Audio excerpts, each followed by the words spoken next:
Founders, welcome back to the 0 to 5,000 podcast, where we obsess over the convergence of human potential and business results. Today, our hosts Drew McClure and Jordan Mitchell have another insightful conversation for you. So let's jump right in.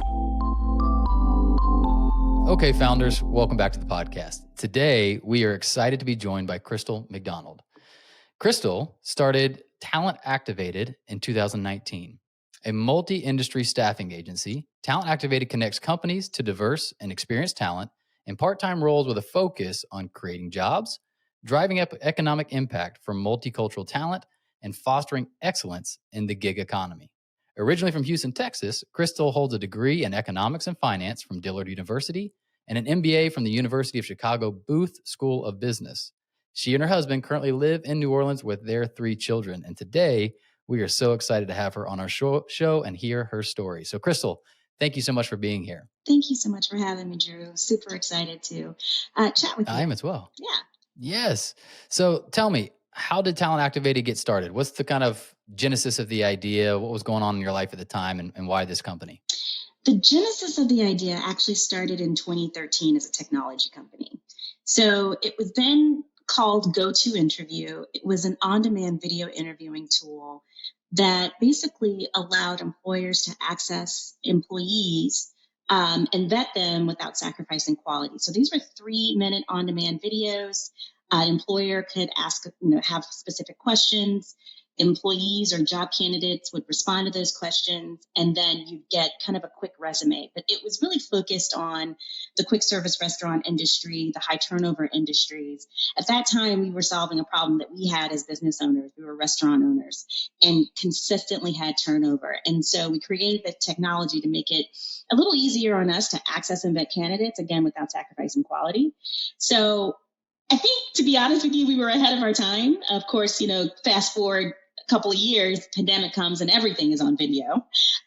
Sure. But that's how we started it. And what I learned early on in those startup days was that the technology was something that was interesting and cool to my customers, but what they really wanted were the people. And that's still consistent today. So they really want great, high quality folks that they can count on.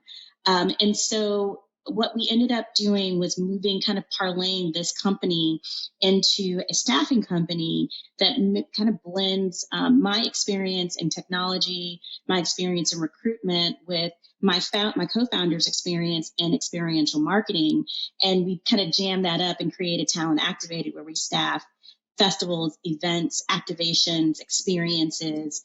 And we love this kind of the short-term space because the world of work is changing so much, where people want to be involved and have multiple opportunities to showcase their skills, their interests. So this is right up our alley, and it's been really fun. So we've been at this now since 2018, and that's kind of how we got started with Talent Activated. It's super cool. What I love about one thing that you mentioned is something that I've learned myself and I've seen many other founders experience, which is differentiating between the mechanism and the result, right? And so at the beginning, especially if we're excited about the product we created, even in the sales process, we're just highlighting the mechanism. Like, look how easy this is. We got this platform. We can do this video. But what you said was so insightful is that what they really care about is just the people. Yeah. The mechanism is just the way to connect them to the people, right? Absolutely. Absolutely. In 2018, we received a phone call from a client that said, look, love the tech, but I need 25 people to support on this activation that we have. Is there anything you can do to support us? At that time, we were like, well, that's not really our core business, model, but we said, sure, absolutely. And so that went from 25 people to about 450 people the very next year. And so now that's about the average. We've staffed everything from 750, really 900 people to 10 people, through different activations. We love it. We love the opportunity to connect with people for a finite amount of time. And that's what's really kind of created our North Star. So always it's been about Well, it's interesting because it started off with solving a problem that we had as an employer. But what we found very quickly was that this was a great opportunity for job seekers to really showcase their skills, showcase their experiences uh, beyond the paper. Especially in high turnover industries where folks really, they may or may not have a full blown, beautifully put together resume that it showcases all that they can do. This was more about personality and gumption. So that's when we started to really kind of really pay attention to the job seeker or the other part of the ecosystem. And so we're still doing that now. And that's part of our North Star. Our North Star is to, put money in people's pockets. Like we want that. We want to do that. But we also really want people to see what's possible. And so when people have an opportunity to work with production managers, to work with videographers, photographers, event planners, then they can see what can really be. And so this is like an opportunity for them to be able to experience it in real time in a short, finite period of time, but experience it in the moment. And we've seen people go on to get full-time jobs from these short, 3-day, 4-day festival activation type experiences. Yeah. Can you describe to me when you say hiring for an activation, what does that mean? So we're staffing events. So if you think about an event, a conference or a festival, those festivals require people to manage the lines. There are people who are required to check guests and festival goers into the space. There's lots of digital and technology needs that the festival may have, folks engaging with apps and technology. There's the production side of it. So literally lighting, moving furniture, assisting talent, running talent, what they call running talent, or what we call running talent. So people who are guest speakers and are participating with the programming side of things. So there's staff that actually has to ensure that the experience happens in the way that the brand or the client has envisioned for it to be. So that's what we do. So we provide that staff. So that staff, that we have brand ambassadors, we have production assistants, we have specialists, and then we have leads. And that's kind of, there's, individuals within each of those each of those lanes, but it's about 4 different big lanes. And that's what we're doing. So that's how we staff an activation or an event. I'm using event, festival, activation kind of interchangeably, the word. Gotcha. And so that's the primary focus more than a business looking to hire somebody full-time or part-time throughout the year. It's more of the event, one and done type of event. It is. Cool. It's interesting though, during the pandemic, we had to pivot. Obviously people were not having experiences. There were no collection. There was not a collection of people coming together to enjoy music or enjoy art or, you name it. So we pivoted to more of a full-time staffing company where we'd work specifically with hospitality businesses to staff their restaurants, hotels, bars, etc. And so that's kind of the way we adjusted during the pandemic. We stayed open, which was really great, but we had to adjust our business model, and we just leaned on our previous experience to do that. And it was still a need, believe it or not. Yeah. Well, I'm curious about that because like you said, your primary business model was not the only thing affected, but it was one of the biggest things we saw in the pandemic was live things, being shut down. So what was that like even just emotionally for you and the team to have that happen at the core of your business? I think what I appreciate about staffing is that people will always need people. I've had a lot of conversations about AI and robots, but I think at the end of the day, there will always be a need for a sense of humanity and connection with people. Now, how we go about doing it and what mechanisms we use in order to connect, that'll always continue to evolve. Sure. But people still had restaurants, and restaurants, maybe not 25, maybe 5 were open, but people still needed people to run those restaurants. So, and they needed good people, and they needed people who could,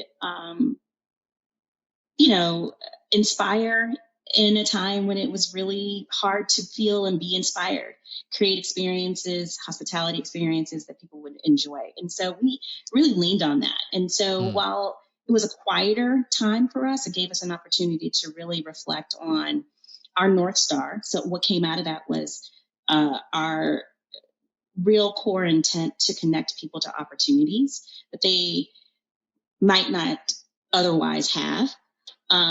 For people to be able to see what they can be by seeing us in the work that we're doing and seeing our leadership team in the work that they're doing. And that was inspiring enough. That was sad. It was a sad time, I think, for the entire world. It was a difficult time. It was unprecedented. Nobody knew what was happening. But once we realized that, we didn't think people were going anywhere. People will always need people. We said, okay, we're going to pivot during this time. And we did. And it was fun. It was good work. We've now gone back to, our core competency because the world has opened again. Things are happening again, which is great. Yeah. But it was an opportunity for us to exercise just another skill, and also sharpen another skill. So we saw it as an opportunity to keep things going and to think about what else, what are, the other lanes of service that we might be able to offer to the world.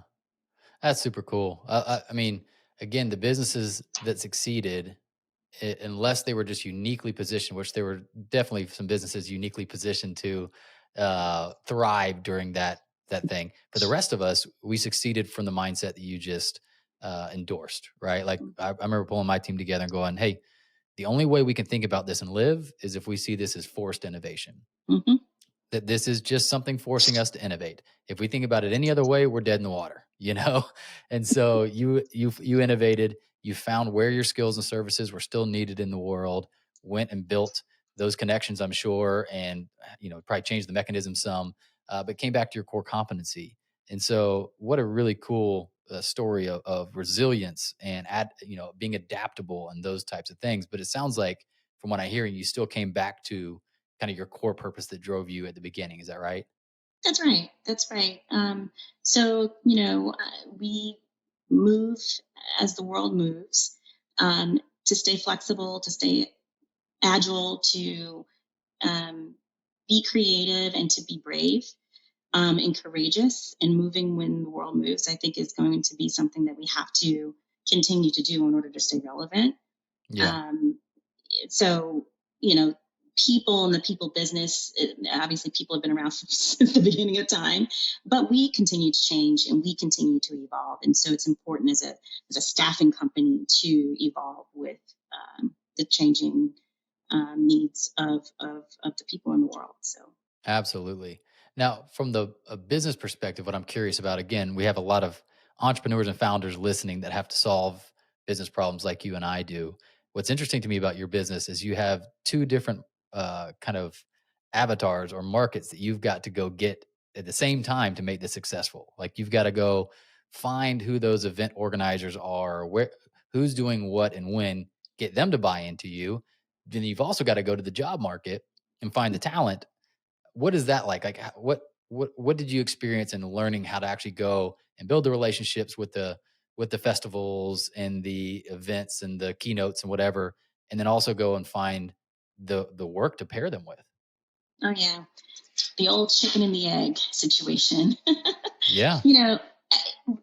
So we spent a lot of time the last several years really focused on culture and building a community of ambassadors, team members that believe in what we're doing, believe in themselves, believe in representing the company in a way that is sticky, and they feel a sense of connection. They feel a sense of, this is my talent activated family. And so when Talent Activated calls me for an opportunity, I'm coming. I'm going to be there. And so we have a pool now of brand ambassadors that we can count on, that we reach out to consistently. when we bring new people into the fold, which is often, we level set immediately on our values, the vision for the company, how we expect, or what our expectations are for how we show up in the world and how we show up when we're working. And so the way we approach this in terms of culture building is it's beyond this 3-day event that you might have with us. It really is about life lessons professionally and personally that we hope will benefit you and that you will take with you going forward. So this is a building block. These are building blocks. This is a step to help you achieve the larger strategy or goal that you might have for yourself. So that's how we see ourselves in the world of job seekers. So in our talent pool. Now, what happens on the opposite side of that with the employers or the brands that we're working with, that we can guarantee a high quality group of people that they can count on, that will show up on time, that understand the requirements of the role, because we've taken the time to really train and develop them. And we take it seriously. We're not just warm bodies that have breath in our lungs that can stand and walk and talk. And no, these are real people with real stories. We see them. We express that we see them and acknowledge that to both to the team members as well as the employer. So that's a connection that we consistently make for both groups. And we've just been able to really build on that organically. So what happens, we do a lot of outreach, but we also get a lot of inbound interest because generally the team that we deploy is a team that they can count on and will enjoy working with, and will help to create that magical experience that they want to create for their guests or whomever will be attending their event. So it's been very organic, but it's both. It's both and now that we have like a real consistent understanding of what our core competency is, what our mission and vision are, and like how we want to show up in the world, and we're able to effectively articulate that to both parties, it's a lot easier to get those two groups growing consistently at the same rate. Well, what's interesting to me is, if I think about like LinkedIn as a place that someone might be, or ZipRecruiter or something like that, as a place where someone might be applying for jobs and stuff, they're not representing ZipRecruiter. They're not representing LinkedIn when they get that job. It is just simply a place at which they went and applied for something. Whereas it sounds like you're building a place that they actually, in a sense, belong to, have similar values and maybe even some training to some degree of expectations and those types of things, so that when your client does hire someone, they're representing your brand, which is a much different trust and hopefully sounds like quality than just an individual out there that, almost met you through the wanted ads, right? Right. It's a very thoughtful selection process, recruitment and selection and onboarding process that we have for our temporary team. I mean, so because they're temporary doesn't mean that we won't spend the same amount of time and effort that we would spend if we were looking for a long-term employee. The effort is still quite extensive because, again, these are people that we want to bring into the fold, into the community that we can connect with multiple times throughout the year. Yeah. And so, yeah. And to your point, they're representing the brand, but one of the things that we teach or that we try to coach our team members on is you're representing yourself. You're a person. You have a story. You have, a career path in front of you. What are you going to do about it? Like, how are you going to show up, yourself? And then, yes, in the context of the brand Talent Activated, and certainly in the context of the brand of the client, but all of it's multifaceted and layered in terms of how we want people to kind of see the importance of their role in this community. I love that. Now, just from your experience of starting and building a successful company over the last few years, as somebody, if someone's in the middle, let's say that they're in the first 6 months to a year of starting their company today, what do you think are the most important things that they could do or focus on to increase their chances of succeeding? The very first thing they can do, and this is going to sound obvious, but I don't think that it is in my experience in talking to folks, is that you got to get started. So start. We dream and think and plan, strategize for months and years, and then we never actually start the business. Yes. So what does it mean to start the business? Literally, just go start your LLC. What you can do really is just kind of write out, the top 3 steps or the first 3 steps to getting your business started. The second thing I would say is that you have to start somewhere. Where you start doesn't have to be perfect, because business evolves anyway, and your customers will tell you which way it's supposed to go, up, down, left, or right. Even if you think you know what they need, which is the way I started my first business. Is I started it because I created a solution that to a problem that I had, which was interesting because I thought, okay, all of the employers will, want this technology. They have the same problem that I have. And my customers told me, we like the tech, but we want the people. Okay. So there goes a change in the business plan. So you got to start somewhere because the plan is going to change. And talk to all sorts of people about the problem you're solving, or the solution that you're providing, or the service or product, but get as many data points as you can. Everybody is a customer, or everybody is a case study. Talk to people about, what you're offering. And then I think also what people need to really be able to do, they need to be able to effectively articulate their business proposition, what it is and why it matters. And that needs to roll off the tongue. You need to be able to say that in your sleep. And then finally be able to say that with conviction. Do you really believe in what you're doing? Do you really believe in, what you're doing matters and why? And I think those are some of the things that I would recommend if you're looking at starting a business in the next 6 months to a year. But, just get to the business of doing the business, Yeah. I could not agree more. That is really, really well said and insightful. I mean, you mentioned the data points, right? Like, much of starting business feels like wandering in the dark. And any data point you get is just some puzzle piece you were previously missing as you thought the customer wanted this. And the problem with waiting is we don't get any data points. Or we get imaginary data points where we're just in a whiteboard imagining the customers like this and imagining they want this, versus just having the guts to get out there and take some bumps.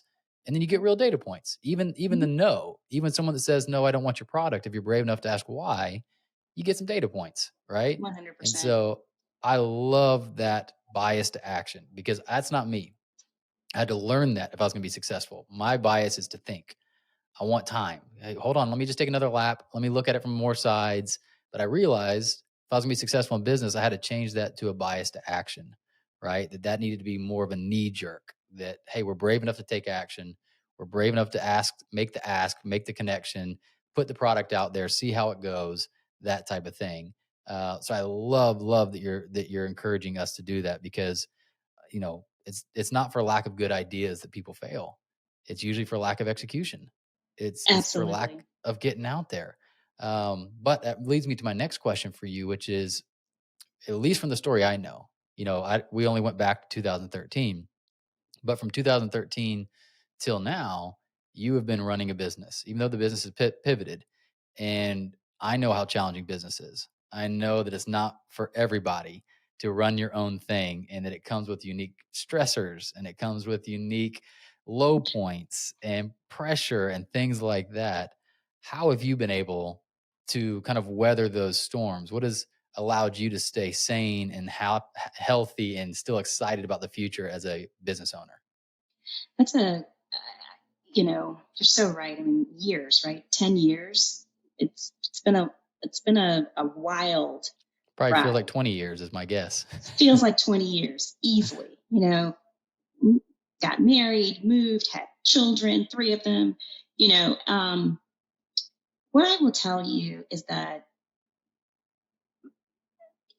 you have to really remember your North Star and pay attention to what your North Star is. Know your North Star, identify it. So why are you doing this in the first place? And if you know why you're doing it, regardless of kind of where the wind blows you, because the wind will blow and the road will wind. But if you stay focused on why you're doing what you're doing, how you get there is a little less relevant. Just as long as you get there.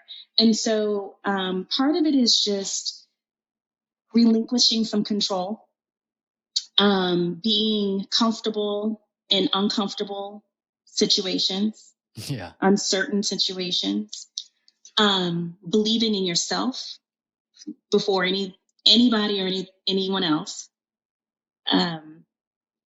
And, knowing that, and this is a philosophy that I just believe in, and I don't want to, push on anyone else, but everything happens for a reason. And where you are in the moment, I believe, is right where you should be, whatever that looks like. And so lean into that moment, make the best of it, to quote our beloved Beyonce, make lemonade out of lemons. Okay. Yes. And keep it going. So I think that's really important, that you just remember your North Star. It's going to be hard. This is not for the faint of heart. Know what you're getting into. This is not for everybody. Yeah. I do think that people who feel called to be business owners or entrepreneurs have a certain je ne sais quoi. They got a little something else, that keeps them in it. And so I would just encourage people to latch onto that energy, that je ne sais quoi, latch on to that North Star. And that's how you push and persevere through difficult times, which are inevitable. They're going to happen. And as long as you kind of set your framework or your frame of mind early on, understanding that there's going to be pivots, winding roads, so good. Winds that blow, you're going to be fine. That's really, really good. I want to come back to, so help me remember if for some reason I lose my train of thought on this next question, but I want to come back to the North Star because you've mentioned it several times. But before I do, you mentioned one of the things that you've had to do to remain an effective leader and an entrepreneur is getting comfortable being uncomfortable, being comfortable in the uncertainty. And that is so much easier sounding than done. And that, which is why you're mentioning it. But there's an Irish, I guess you'd say he's a philosopher or kind of spiritual teacher. His name's Peter Rollins. And he had this phrase that I'll never forget where this is his opinion, but he said he believed that humanity's greatest addiction was the addiction to certainty. And that in his mind, true spiritual maturity or any maturity is actually growing in comfort and uncertainty. That we have a natural desire. We need to know every answer to feel safe. We need to know exactly where things are going and what's what and who's who. But in his mind, real maturity is evidenced by your comfort level and uncertainty, whether it's about big questions or in where you are today. But that is it's like a death you go through because we're hooked on it. Like we need security. We feel like we need all the answers right now to feel okay. So I just wonder if you could speak to that a little bit. That is, I could go I could go on and on about that. Let me, I have a 3-year-old and every day I wake up with a plan, and just about every day that plan goes awry. Yeah. Because of my 3-year-old,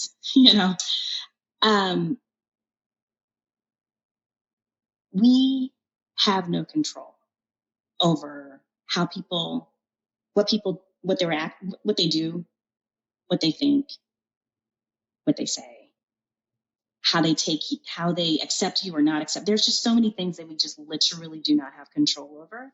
Yes. And if we spend a lot of time trying to figure out how we can control other people, again, what they do, what they say, how they behave, how they accept us or not, we will lose a lot of time, of time. And I think what we have to do is really focus on the things that we can control, which is what we do, what we say, what we think, how we behave, how we show up in the world. And once you realize that no matter how hard you try, you're going to waste a lot of time trying to control or ensure that there's certainty in everything. You just start to let go a little bit. And then it's a practice, it's a muscle, and it does take muscle memory. And like I said, I have a plan every morning. I think my 3-year-old will do what I ask her to do on the schedule that I ask her to do it, and It doesn't happen. But every morning I wake up with this plan, anticipating that it'll go as planned. And it doesn't. But it does take practice. It does take, I think, focusing, even if you start small, really trying to think about the things that you do have control over and just focusing on those 2 things or 3 things, whatever it is. I like to think of things in 3. I don't know why. It's just easier for me. Yeah. But these 3 things, these are the things that I'm going to get done today. These are the things that that I know I can get done, when I can get it done. And everything else, if it doesn't happen, it's okay. If it does happen, it's great. But you focus on, again, just, 2 or 3 things that you can control. And then you go from there. And then again, you just practice that. You practice it on a daily basis. And I don't think anybody's perfect at it. It takes a lot of work. Yeah, but again, that's a very practical tool that we can use, because it's been that way for me. I struggled heavily with worry and anxiety and things like that. And I started, just asking questions like, what paradigms, what tools, what things are proven to work?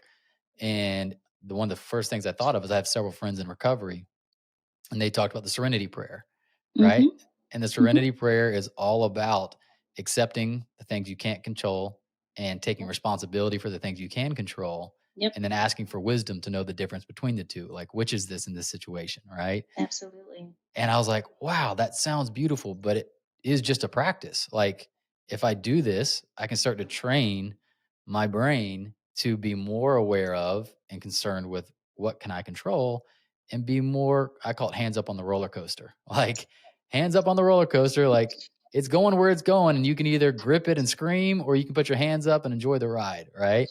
Absolutely. But in business, I wonder if you experienced this. My wife got tired of hearing this is going to be it. Like, some thing would be like, this client I thought we were going to land, or this thing that I thought was going to take off. I'd be like, this is it. This is it. And you get kind of the hope deferred sickness. You get that, like, oh man, I thought it was going to be this and it didn't go that way. Or I thought we were finally out of the woods and then we got set back. And so you have all this disappointment that keeps you from taking action. And like you, I started realizing, like, I can't keep pinning my hopes on these external things that I'm not sure are going to come through. But what I can do is say, what are the things I believe will lead to more business? What are the things right in front of me that are most important for me to get done today to increase my chances of us landing a client or whatever? And that just helped me get back to work, instead of like sitting there and hoping the email comes in that you got that client, right? But I just noticed on a lot of it's emotional. Why I see founders quit is they're like, God, there's so many ups and downs, and I was riding the highs and riding the lows, and then I just gave up. I got burnt out, Yeah. Look, you have to celebrate every win. There are no small wins. Also, we have to learn to respect the process, that this is a journey and a story. We don't, it doesn't happen. I think these things, these amazing wins, ability to build businesses, they don't happen overnight. It takes time. It takes time, and it takes wins and it takes losses. But what I will say is that everything is a win and we celebrate all the wins, and we encourage our team members to celebrate the wins. So I like to practice gratitude. It's maybe cliche. People talk about it all the time, but it's a tactic that I use personally. I stand in the mirror and I tell myself what I'm grateful and thankful for from a family, business, relation, whatever it is. And it doesn't have to always be about the business. But when you think about the grand scheme of life and what's really important, at least for me, my daily struggles in my business they're a big deal, but they're not everything. Yeah. And so Yeah. that's why I focus on, again, the things that I control, my North Star, the things that are really, really important to me, to my core. One of the other things that I do is I look in the mirror and I tell myself, what I know to be true about myself, what I know to be true about my business, what I know to be true about, anything that's happening. And then when I see myself say it to myself, I believe it. Yeah. Again, it's a practice. It's a practice. It sounds kind of corny, but I tell you, No. like that is really kind of the way I keep myself motivated and focused on those wins, the small wins, the big wins, the journey.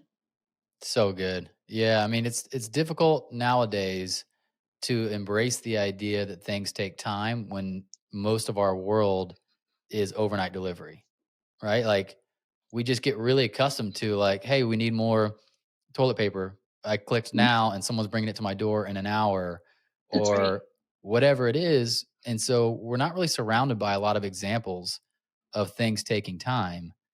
Yet business is always going to be that. Like it's not going to adapt and become, prime shipping Yeah, where your business gets started on Monday and on Tuesday it's profitable and achieving your dreams. It's going to be old school. yeah. It is going to be a curve of learning and of slow growth and of tilling the soil and protecting it and all that kind of stuff, right? I think so. I mean, there's companies that raise $100 million and they would say, test fast, pivot, change quickly. I still think that there's a time where you've got to figure it out, right? Of course. There's a time where you've got to build your team. It takes time to build culture. I mean, you look at Yes.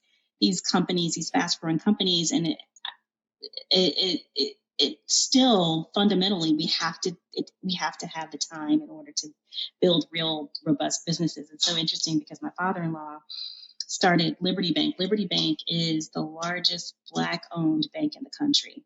He Wow. started it 50 years ago. 50 years ago, he was bank president for 50 years. And he started off just with one client.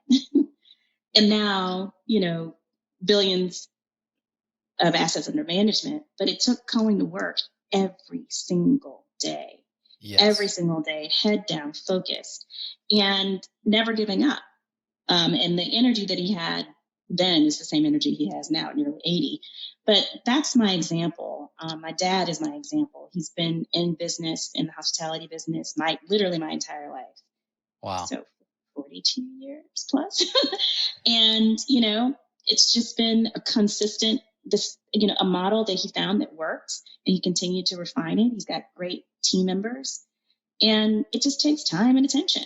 Yeah. I mean, I don't know. Some things I No, just that's think so are, to good. your point, are old school. It's like you got to stick with it. Yeah. And I love that you brought up the example of the fast growing company because that's who I work with. This podcast is called 0 to 5,000. It's the idea of going from nothing to succeeding. But in the 300 plus interviews, not one person that I've interviewed in those fast growing companies would consider themselves arrived, would consider whatever they've done easy. Even if they raise $100 million out of the gate, it's like the beginning of the journey. They've still got to figure out, what do we do with the money? How does this be an investment and not a loss? Because we could blow through that cash immediately. There's the ups and downs of, we thought this year was going to go this way, and then the economy collapsed. And so it's like, even if you think you arrived early, if you're leading that company, you're still figuring everything out. Yeah, you have work to do for sure. Absolutely. And they'd be bored.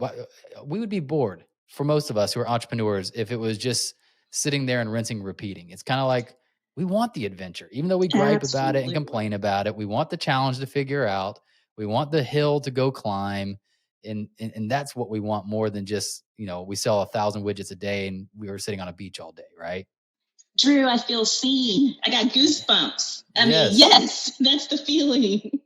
Yes. Now I Truly. want that. I want the money coming in from what I just told you from my family. That's fine. I'll take passive income like that.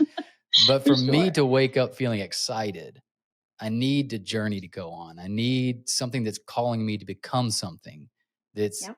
keeping me learning, that is keeping me humble, that is keeping me excited about life. But it's easy to forget that when the thing that you're doing is currently kicking you in the teeth. Yeah. or is currently making you feel like you can't do this. This is the one challenge you can't do, right? That's the part that's scary. That's the part that's scary, but that's the part that brings me back to that point about respecting the process and celebrating every win, Yeah. every little win, everything. So if you can do that, I think you just keep moving forward, you know. Well, I'd love to end with this. You've mentioned many times your North Star. I guess it's kind of a two-part question. One is, do you feel like you have, it sounds like you obviously have that for the business, which sounds very EOS and traction-esque. I don't know if you've used that in your world, but you've used a Mm-hmm. lot of the language that I'm familiar with North Mm-hmm. Star and core competency and all that stuff. Do you see that for your personal life as well? Do you feel like you have like my own personal North Star and then we as a business have a North Star? It's so interesting that you mentioned that because my co-founder and I are actually sisters. Okay. Real life sisters. We grew up in the same house. Wow. We're cut from the same cloth. Okay. Very different, but best friends. And we were talking about this, I believe 2 days ago, about her North Star, her personal North Star, and my personal North Star, and how that really created the North Star for Talent Activated. My North Star is to really focus on um, creating opportunities for people to see what they can be and believe it as a result of being able to see it and experience it. And that's multifaceted. I can go down a laundry list of what that looks like. And then my sister's is to create generational wealth. Okay. So if we have an opportunity where we can employ people and they can see people like my sister and I doing that work, then we can mash up and have mashed up that North Star to create Talent Activated. So yeah, the North Star fundamentally starts with me, and fundamentally, so whether God love it, God bless it, I love Talent Activated, but if I did not have it, this would still be my Right. North Star. Yes. And same for my co-founder and my sister, same. And it just happens to be that we're in a position where we can we've created a business that helps to elevate our personal North Stars, which is also the reason why we can persevere through getting our teeth kicked in when we get the no, when we get the pivot, when we get a disappointment, or when we get a change, an unexpected change. Just remember the why, remember the North Star. And that's, again, core to my heart, not just the business. So Yeah, that's really good. And again, we talk about it's not just business, but life is uncertainty, and so we have to ask, like, well, what navigates us? If life is uncertain, like, how do we know which way to go? Which way is up? Which way is forward? And any kind of clarity, even if it's just the beginning of clarity. Because I think for me, at least, that answer is evolved and probably will continue to evolve. It's always in the same core vein, but it's evolved as my life has. But it does help when you're like at a crossroads and you're like, is this a yes or a no? Is it a left or a right? It can help you make that decision a little bit easier, right? And so for the person listening, if they feel like, man, this is the first time I've ever heard about that. I've never even really taken the time beyond a business mission and vision and values or whatever. But for me personally, is there a process or even a few questions they could spend some time today asking themselves to help them start that kind of self-awareness journey of their own North Star? I think one question you can ask yourself is, what really matters to me? Mm, I wake up every morning, I get dressed, and I walk out the door. What is it all for? Why am I doing what I'm doing? What's important to me? What's truly important to me? Not um, having myself completely, or having my identity completely associated with my work or my family. What's important to me? That's a process that I went through some years ago. I had someone ask me the question, what makes you happy? And I mentioned, well, I like to cook. Well, my husband likes to cook. Well, I like to go for walks. Well, my best friend likes to go for walks. I learned that what I like and what I appreciate is actually peace and quiet. And that was the first answer yes. to kind of understanding myself and understanding what's important to me. And so going through the process of understanding that and asking yourself that question, I think can be a nice foundation for you to understand, what's important to you. And then you can think about, well, why is it important to you? And then when you think about why it's important to you, then you can think about, well, how can I ensure that what's important to me and why it's important to me is actually how I'm living my life. Yeah. And what are the, defining and identifying the activities that make up, those things. So I think just understanding what and why is most important, and just sitting with that in a quiet space, or go for a walking. I actually meditate, and meditate. Just I'm not this master meditator, but I do think that quiet time to think and create is really, really important. And whatever that looks like for you, but set aside some time to actually create space to think and ask those questions, and know, to your point earlier, that it will evolve, that what's important to me maybe today or this decade could look very different 10 years from now. Totally. Because we're always evolving. It makes me think of, have you ever heard of Rick Rubin? Yes. Mm-hmm. Okay. So I was listening to an interview with him, founder of Def Jam Records and one of the most famous producers across every genre of music, which is really wild. And in an interview, someone was asking him, like, what makes you so successful? And he said, I simply know my taste. And they were like, what does that mean? And he was like, most people don't even know their own taste. They don't truly know what they like, what they don't like. And he said, I became a student of myself a long time ago without judgment, that I like this sound, not this sound. This moves me, this doesn't move me. And so he said, artists trust me that I have a taste that they resonate with, and therefore they trust my direction, because all I'm operating on is, I don't like the sound of that right now. Let's tweak it. And he's like, that's all I know. He's like, I'm not technically engineered, trained, or any of that kind of stuff. I just have a taste that I know and I trust, and I let that lead me. And it was as simple as, in the interview I was listening to, he asked, is there any way we can make the room cooler? And he asked it very politely. And the interviewer said, I've never had anybody bold enough to ask me something as simple as that. And he was like, well, that's what I'm talking about.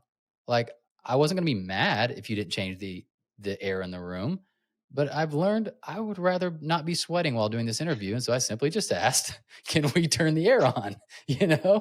But man, like you mentioned, just that question, what matters to me? What do I want? What do I not want? And that sounds so simple until you actually ask yourself that and try to put pen to paper. Right. And then you're like, I don't know. I've got 12 answers or no answers, or I've got answers that I'm not sure are even mine. They might be my parents, or they might be my spouse's. Like, it is such a daunting thing at first, but then it's really exciting. And so maybe where we end is just that encouragement of, like, give yourself 6 months. Start the question now, but be with no rush to feel like today I have to have the answer to this, but start paying attention. Today, what did I like? Why did it move me? What did I not like? Why did it repel me? What is that telling me about me, and maybe how I'm uniquely wired, and therefore maybe uniquely positioned to serve the world, So Crystal, this has been so fun. It is very clear to see why you have been successful at what you do.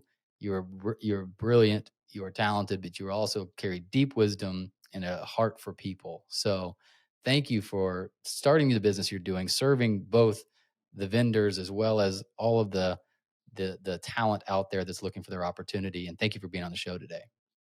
Thank you so much for having me, Drew. It was an absolute pleasure and honor to be here. Thank you. Awesome. Thank you. Founders, thanks for listening. We hope you enjoyed it. Make sure you subscribe to the podcast and hop into our monthly founder email so we can ensure you stay on the edge of peak performance and massive business results.